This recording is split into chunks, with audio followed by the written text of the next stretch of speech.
You get the raise. You finally close the deal you have been working toward for months. Your income goes up, genuinely, measurably up. And then, almost like clockwork, something happens. The car breaks down. An unexpected medical bill shows up.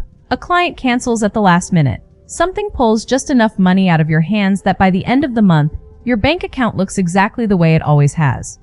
If that sounds familiar, I need you to hear this clearly, because what I am about to explain is not something most people in the manifestation space are talking about honestly.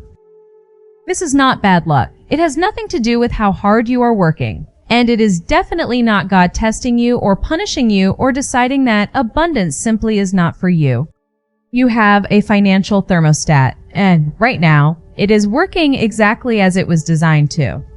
Think about how an actual thermostat functions. You set it to a certain temperature, and no matter what happens in the room, a window left open, the sun coming through, the heat from cooking, the system will always correct itself back to that set number. It does not care if you wanted the room warmer.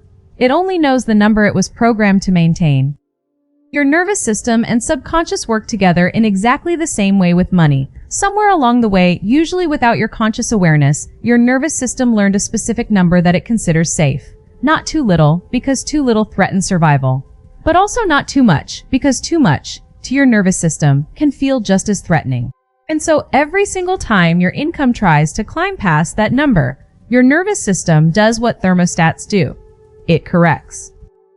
Not through anything dramatic, through the small, ordinary, perfectly logical seeming events that drain the excess back out, the broken appliance, the unexpected expense, the deal that falls through. Each one feels random in the moment. But across years, across attempt after attempt to break through the same ceiling, the pattern becomes impossible to ignore.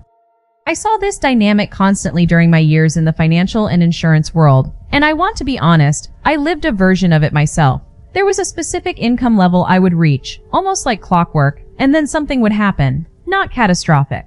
Just enough. Enough to bring everything back to a number that, looking back, I can now see my nervous system had decided was the safe zone. At the time, I thought the answer was working harder, finding a better strategy, being more disciplined. And I want to be clear, strategy and discipline matter. But none of that touches the thermostat. Because the thermostat is not a strategy problem. It is a programming problem set at a level far below conscious effort.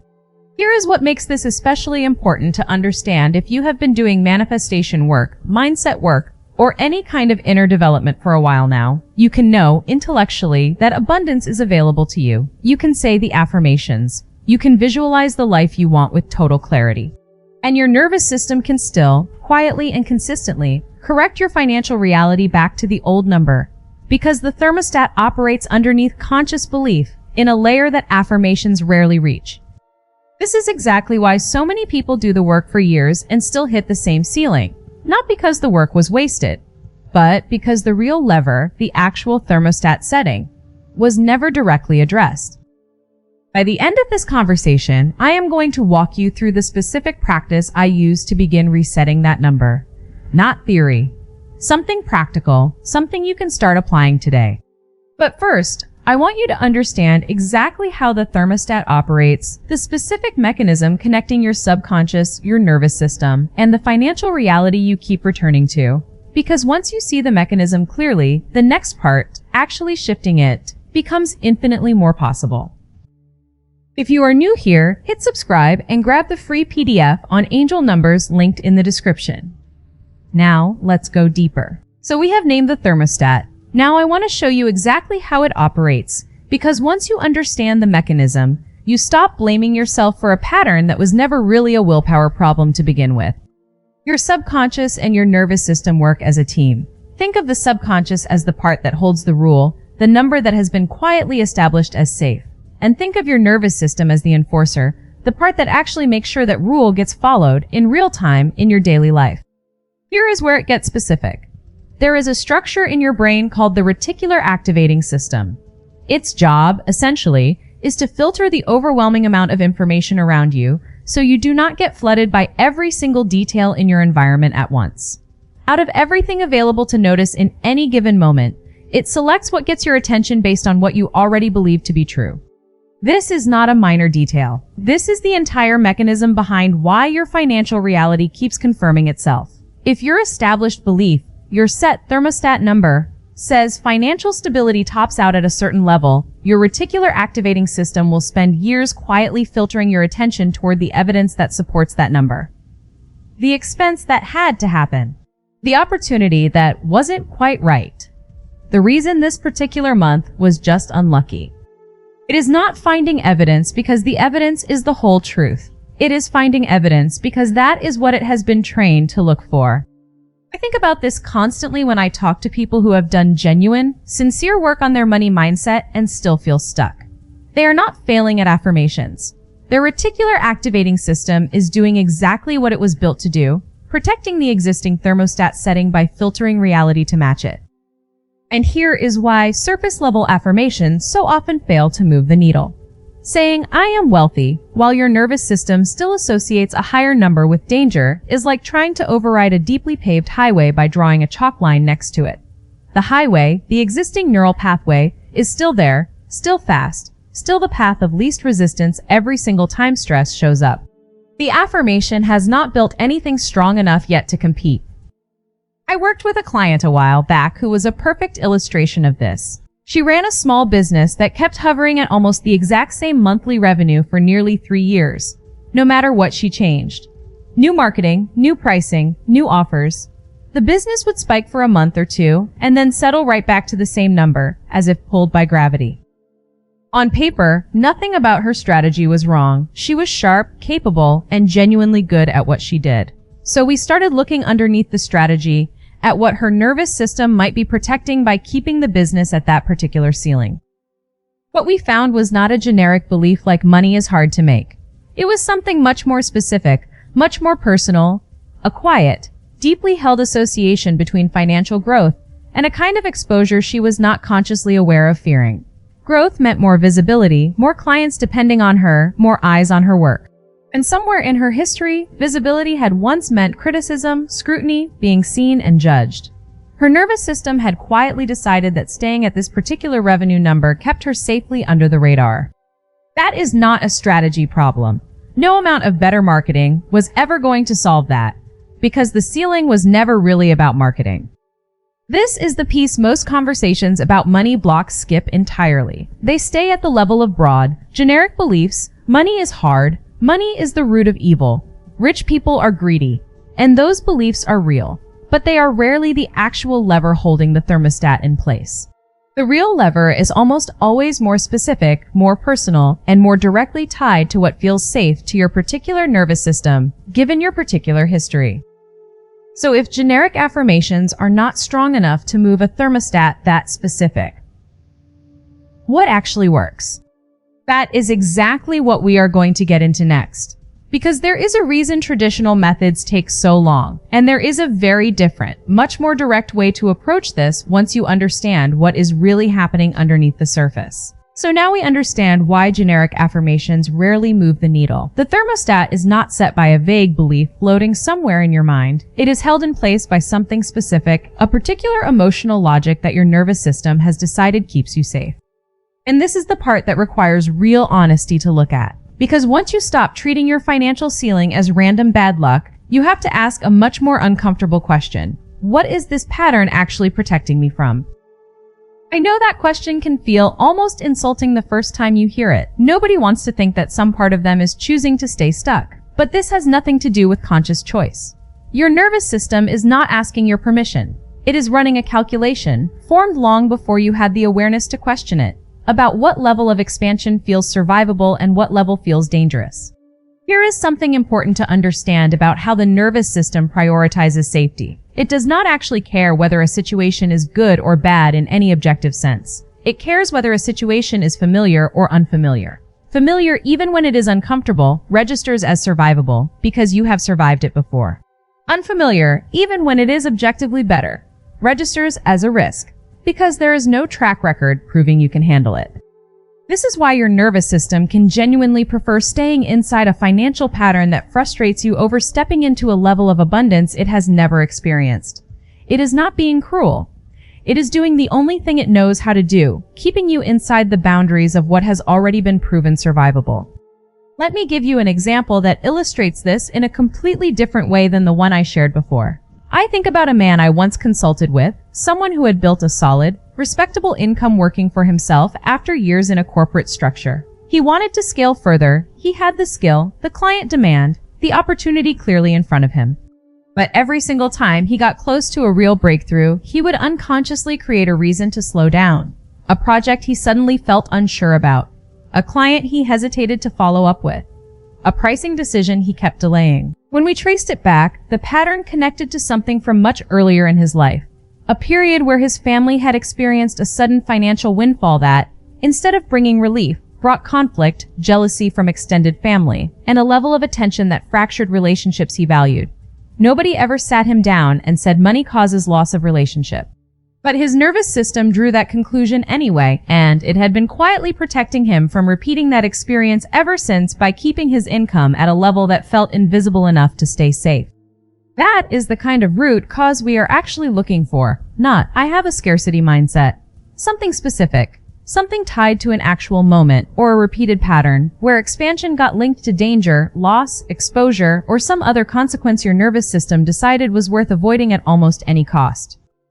This is also why traditional reprogramming methods, repetition, affirmations, visualization, can take so long to produce results. You are essentially trying to build a brand new neural pathway while an old, deeply reinforced one is still active and still the default response every time stress shows up.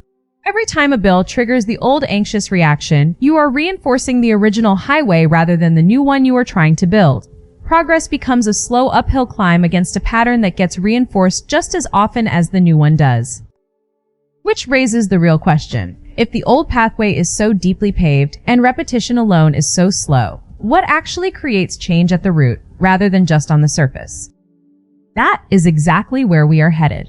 Because once you identify the specific belief your particular thermostat is protecting, there is a very direct way to begin shifting it. And that is exactly the practice I promised you at the beginning of this video.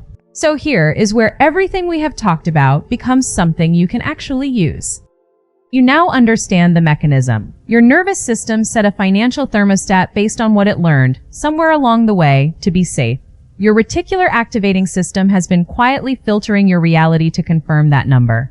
And underneath the generic, surface-level belief about money, there is almost always something more specific. A particular association between expansion and some kind of danger, loss, or exposure that your nervous system decided was worth avoiding. So how do you actually begin to shift this? The first step is identification, and I want to walk you through a simple but genuinely revealing exercise. Think about the highest amount of money you have ever consistently held, not a one-time windfall, but a number that represented your normal, stable financial reality for a meaningful stretch of time. That number is likely close to your current thermostat setting. Now, instead of asking the usual question, how do I make more? I want you to ask a different one. What would have to be true about my life if I consistently had significantly more than that number? Not vaguely. Specifically. More visibility. More responsibility for other people. More attention. Less control over your time. A different kind of relationship with the people around you who have always known you at this level. Sit with the discomfort that comes up as you answer that honestly, because somewhere inside that discomfort is very likely the actual belief your thermostat is protecting. Not money is hard. Something more like, more money means more exposure, and exposure has cost me before. Or, if I have more than my family, I will lose my connection to them. Or, the one time I had real financial breathing room, something fell apart, and some part of me has been guarding against that ever since. Once you can name that specific belief clearly, honestly, in your own words, something genuinely powerful becomes possible. Because the brain has a particular characteristic that I find both fascinating and deeply useful. It cannot hold two fully activated, emotionally true beliefs that directly contradict each other at the same time. When you bring the old protective belief into full conscious awareness, at the same moment that you deliberately activate a new belief that contradicts it, something has to resolve. The mind cannot sit in that tension indefinitely. This is different from simply repeating a positive affirmation while the old belief sits quietly in the background, untouched and still running the show. This is bringing the old belief directly into the light, naming it precisely, and then placing a new, equally specific belief directly across from it. So here is the practice. Find a quiet moment, alone, without distraction. Write down the specific old belief you identified in full in your own words. Something like, if I have significantly more money, I will lose closeness with the people I love, or whatever surfaced for you personally.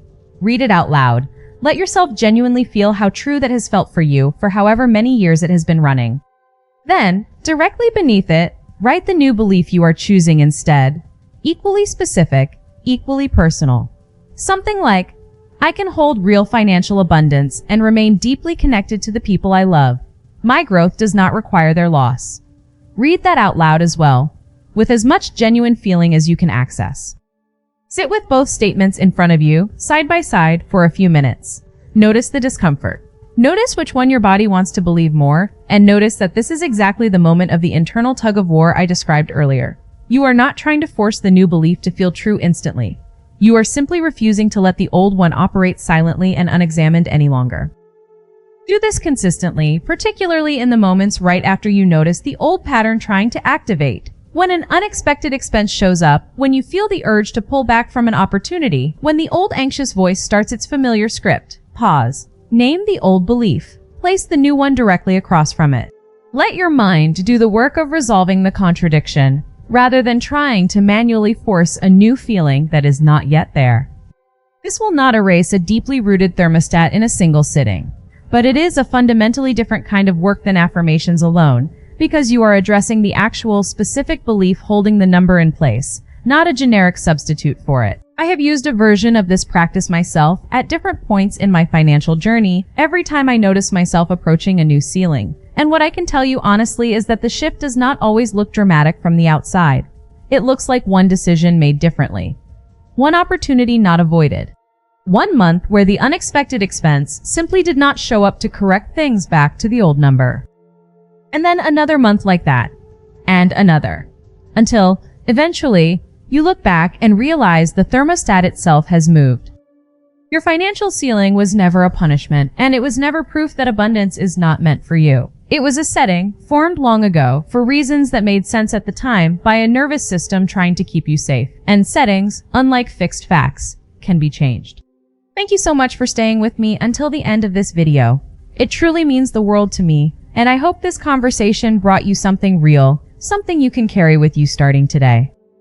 If this resonated with you, please subscribe to the channel. We have so much more to explore together.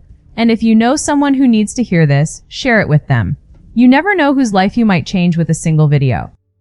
The books that have shaped my journey and that I personally recommend are all linked in the description below. Go check them out. They are worth every page. And don't forget, there is a free PDF in the description on how to interpret angel numbers and equal hours. Grab yours. It is completely free, and it might just change the way you see the signs the universe has been sending you all along. Thank you for being here. I will see you in the next one.